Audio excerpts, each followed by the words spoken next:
વાર્તાનું નામ છે બીકન સસલી. બીકન સસલી બોયડી નીચે બેસે, પીઠ ઉપર બોર પડ્યું એટલે બી ને ભાગી.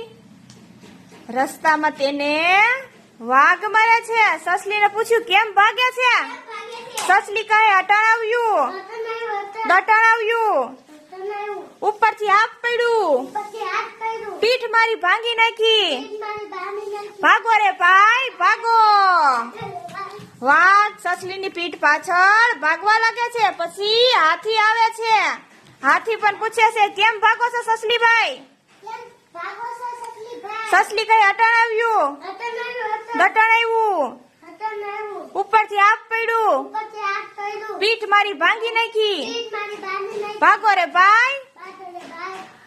વાઘ સસલીની પાછળ વાઘ હાથી પણ ભાગવા લાગ્યો. હવે રસ્તામાં ઊંટ મળે છે. ઊંટ કહે કેમ ભાગો છો સસલીભાઈ?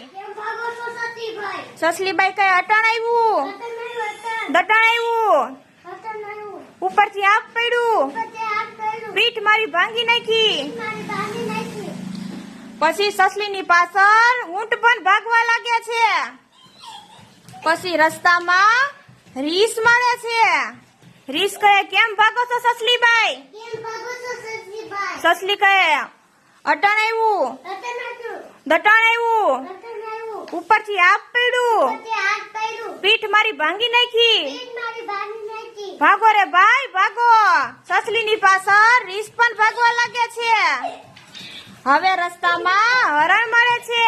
હરણ સસલીને પૂછે કેમ ભાગો છો? સસલી કહે અટણાવ્યું, દટાણાવ્યું, ઉપરથી હાથ પડ્યું, પીઠ મારી ભાંગી નાખી. ભાગો રે ભાઈ ભાગો. સસલીની પાછળ હરણ પણ ભાગવા લાગ્યું. પછી રસ્તામાં સિંહ મળે છે. પછી સિંહ ભાગવાનું કારણ પૂછે સસલીબાઈ ને કેમ ભાગો છો? તો સસલી શું કીધું? અટણાવ્યું, દટાણાવ્યું, ઉપરથી હાથ પડ્યું, પીઠ મારી ભાંગી નાખી. ભાગો રે ભાઈ ભાગો. તો સિંહે શું કીધું? ચાલ તું ક્યાં બેઠી હતી મને એ જગ્યા બતાવ.